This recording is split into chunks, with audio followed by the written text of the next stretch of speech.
संजय राऊतांनी एक ट्विट केलेलं आहे. ते म्हणजे की बिहारमधला निकाल पाहून कोणीही धक्का लावून घेऊ नका किंवा धक्का बसून घेऊ नका, कारण भाजप आणि निवडणूक आयोग जे आहे ते राष्ट्रीय कार्य जे आहे करताना या सगळ्या निवडणुकीमध्ये दिसतंय.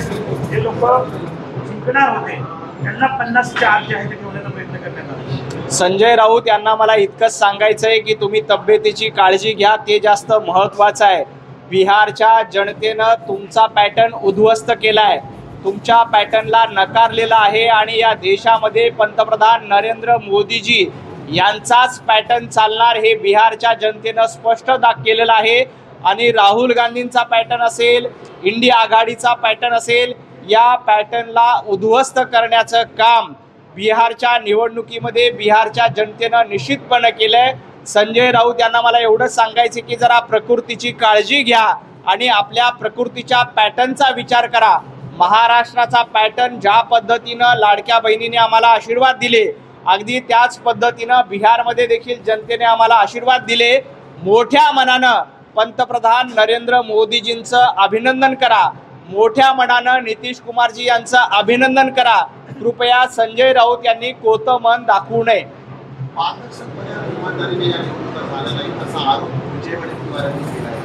विजय वडेट्टीवार यांच्या काँग्रेस पक्षाची अवस्था अशी झाली आहे की बिहारमध्ये काँग्रेसची कॉम्पिटिशन अपक्षांसोबत आहे.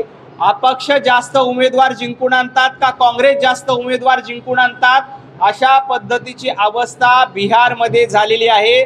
त्यामुळं बिहारमध्ये राहुल गांधींच्या पक्षाची कॉम्पिटिशन ही इतरांसोबत आहे. भारतीय जनता पार्टी सगळ्यात मोठा पक्ष म्हणून निवडून आलेला आहे. याबरोबर नितीश कुमारजी आणि भारतीय जनता पार्टीच्या आघाडीला सगळ्यात जास्त जागा मिळाल्या. त्यामुळं त्यांनी राहुल गांधींनी स्वतःच्या नेतृत्वाचा विचार करावा. राहुल गांधींच्या नेतृत्वात आजपर्यंत 90 पेक्षा जास्त जागांवर त्यांचा पराभव झाला. राहुल गांधी पराभवाचं नवं रेकॉर्ड जगामध्ये, एवढ्या पराभूत नेतृत्वात कुणाच्याही निवडणुका झाल्या नसतील. एवढ्या निवडणुका राहुल गांधींच्या नेतृत्वात पराभूत झालेल्या आहेत. त्यामुळं राहुल गांधींनी पराभवाचा नवा विक्रम केलाय. विजय वडेट्टीवार यांनी त्या विक्रमाकडे बघावं आणि विजय वडेट्टीवार महाराष्ट्रातल्या स्थानिक स्वराज्य संस्थांच्या निवडणुकीत देखील तुमची तीच अवस्था होईल. या निकालानंतर खरं तर महाविकास आघाडीमध्ये सुद्धा आरोप प्रत्यारोपाला सुरुवात झाली आहे. उद्धव ठाकरे गटाकडून आरोप करण्यात आला की काँग्रेस पराभवातून शिकत नाही. बिहारमध्ये सुद्धा काँग्रेसने त्याच चुका केल्याचे महाराष्ट्रात केलं. काँग्रेसला सलग 90 पेक्षा जास्त पराभव झाले, पण काँग्रेस कधीही पराभवातून शिकत नाही.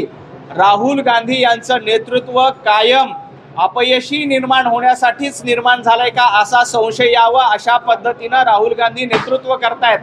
काँग्रेस आता देखील म्हणतंय की ईव्हीएम आहे, वोट चोरी झाली, अमुक झालं तमुक झालं, परंतु काँग्रेस सुधारायचं नाव घेत नाही. काँग्रेस जर का अशीच वागली तर ज्या पद्धतीनं बिहारमधून उत्तर प्रदेशमधून काँग्रेस भुईसपाट झाली, येत्या काळामध्ये महाराष्ट्रामधून देखील काँग्रेस भुईसपाट झाल्याशिवाय राहणार नाही.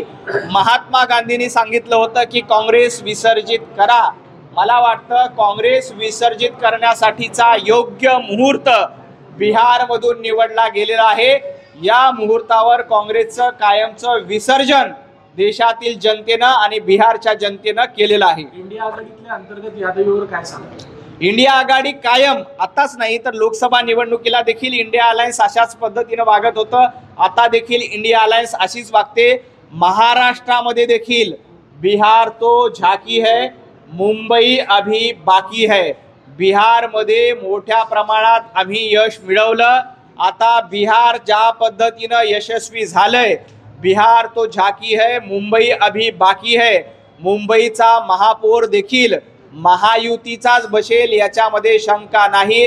ज्या पद्धतीनं बिहारमध्ये घवघवीत यश एनडीएला मिळालंय, अगदी तसंच यश मुंबई महापालिकेमध्ये महायुतीला मिळेल आणि महायुतीचा महापौर मुंबईमध्ये निश्चित होईल. त्यामुळे मला एवढंच सांगायचंय, बिहार तो झाकी है, मुंबई अभी बाकी है. रोहित पवार यांनी ट्विट केलंय. त्यांचं म्हणणं आहे की पोस्टर मतदानामध्ये महाराष्ट्र आणि हरियाणामध्ये आणि बिहारमध्ये सुद्धा आता इंडिया आघाडीच्या बाजूने कल दिसत होता, मात्र ज्या प्रकारे ईव्हीएमची कामगिरी सुरू झाली आणि भाजपला मग एकंदरीत बहुमत दिसून यायला लागलं, त्यामुळे त्यांनी संशय व्यक्त केला की काही झालं तरी जनतेची पसंत आणि जनतेच्या मनातला मुख्यमंत्री हा तेजस्वी यादवच आहे. खरं तर रोहित पवारजी, तुम्हाला स्वप्न बघायला जीएसटी किंवा टॅक्स लागत नाही, त्यामुळे तुम्ही राहुल गांधींना स्वप्नामध्ये पंतप्रधान करा, तेजस्वी यादव यांना स्वप्नामध्ये मुख्यमंत्री व्हा, स्वप्नामध्ये स्वतः महाराष्ट्राचे मुख्यमंत्री व्हा, स्वप्नामध्ये आपले आजोबा शरद पवारजी यांना पंतप्रधान करा, त्याच्यावर टॅक्स लागत नाही, कारण स्वप्न कोणीही बघू शकतं. आता जनतेने कौल दिला, जनता भारतीय जनता पार्टी, पंतप्रधान नरेंद्र मोदीजी आणि नितीश कुमार यांच्या पाठीशी आहे. मोठ्या मनानं भारतीय जनता पार्टीचं आज तरी अभिनंदन करा, आज तरी किमान अशी स्वप्न बघू नका. आजपर्यंत तुम्ही देखील महाराष्ट्राचं मुख्यमंत्री होण्याचं स्वप्न बघितलं होतं. स्वतः रोहित पवार 1,500 मतांनी निवडून आले, ते सुद्धा अजित पवारांनी मदत केली म्हणून रोहित पवार निवडून आले, अन्यथा आमचे राम शिंदे साहेब निवडून आले असते. त्यामुळं त्यांनी खुशाल स्वप्न बघावे. रोहित पवारांचा पॅटर्न उद्ध्वस्त करण्याचं काम जामखेडमध्ये, कर्जत जामखेडमध्ये झालं होतं. आता देखील महाराष्ट्रातल्या सर्व जिल्हा परिषद, पंचायत समिती, महापालिका निवडणुकीत रोहित पवार यांच्या पक्षाचा पॅटर्न उद्ध्वस्त करण्याचं काम महाराष्ट्रातील जनता निश्चितपणे करेल आणि देवाभाऊ आणि भारतीय जनता पार्टीला आशीर्वाद देईल. आपण जर बघितलं असेल तर ज्या काँग्रेस आता अपक्षांपेक्षाही त्यांना कमी जागा मिळाल्या. काँग्रेसची अवस्था याच्यापेक्षा वाईट मुंबई महापालिकेमध्ये होणार आहे. आज काँग्रेसला जवळपास 3 किंवा 4 जागा बिहारमध्ये मिळताना दिसत आहेत. या 3-4 जागा अपक्षांपेक्षा देखील कमी आहेत. बिहारमध्ये अपक्ष जास्त निवडून आले, त्याच्यापेक्षा काँग्रेसची अवस्था वाईट झालेली आहे.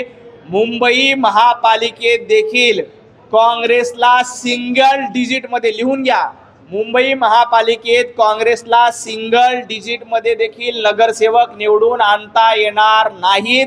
अशा पद्धतीची अवस्था मुंबईमध्ये काँग्रेसची होईल.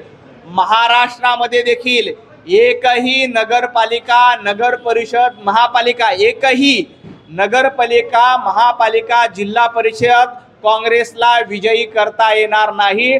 महाराष्ट्रात काँग्रेसला सर्वात मोठा भोपळा यावेळेला मिळेल. प्रिया सुळे यांनी याच निकालावरती प्रश्नचिन्ह केलाय. त्यांचं म्हणणं आहे की नितीश कुमार यांना चांगलं यश मिळालं, मात्र आम्ही देखील आत्मचिंतन करू. निश्चितपणे सुप्रियाताईंचं अभिनंदन करतो की त्या किमान आत्मचिंतन करायला तयार आहेत, परंतु रोहित पवार आत्मचिंतन करायला तयार नाहीत, विजय वडेट्टीवार आत्मचिंतन करायला तयार नाहीत, त्यानंतर बाकी संजय राऊत आत्मचिंतन करायला तयार नाहीत. सुप्रियाताई आत्मचिंतन करतायत आणि सुप्रियाताईंनी एक प्रश्न देखील काँग्रेसला विचारला, काँग्रेसची बूथ मॅनेजमेंटची व्यवस्था होती का नाही. काँग्रेसची बूथ मॅनेजमेंटची व्यवस्था याच्या आधीही कधी नव्हती. महाराष्ट्राच्या विधानसभेमध्ये देखील नव्हती, बिहारच्या विधानसभेत देखील काँग्रेसची बूथ मॅनेजमेंटची व्यवस्था नव्हती. आता काँग्रेस भुईसपाट झालेला आहे आणि काँग्रेसचं नामोनिशान झालंय. सुप्रियाताई, तुमचं मनापासून अभिनंदन करतो की तुम्ही आत्मपरीक्षण करायला तयार झालात. हा सल्ला थोडंसं रोहित पवार आणि आपल्या काँग्रेसच्या सहकार्यांना देखील द्यावा. ठाकरे गटाचं सध्या एक आंदोलन सुरू आहे बँड्रामध्ये ताज लायच्यामध्ये. त्यांचं असं म्हणणं आहे की भाजप जी तिथं संघटना तयार करते त्या कर्मचाऱ्यांची ती बेकायदेशीर तयार करते, त्यांना हॉटेलमध्ये प्रवेश कोणी दिला असा सवाल अनिल परब स्वतः तिथे गेले आणि विचारतात. अनिल परब कायम बेकायदेशीर कामं करत असतात. बेकायदेशीर कामं धंदे करणं ही उबाटा गटाची सवय आहे.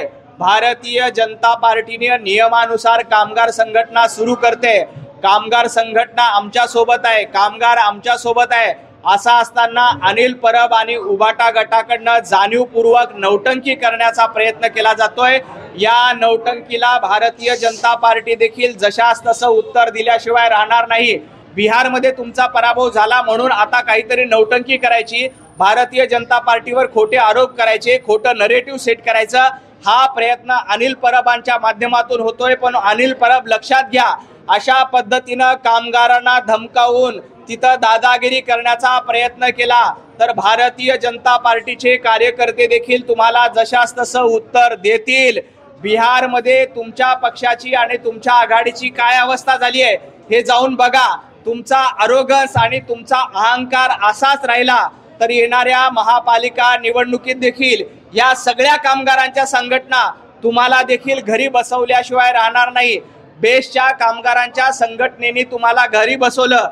त्यानंतर एअरपोर्टची कामगार संघटना भारतीय जनता पार्टी सोबत आहे. आता हॉटेलची कामगार संघटना देखील आमचे प्रदेशाध्यक्ष माननीय रवींद्र चव्हाणजी यांच्या नेतृत्वामध्ये उदयास येते आणि नेतृत्व करते.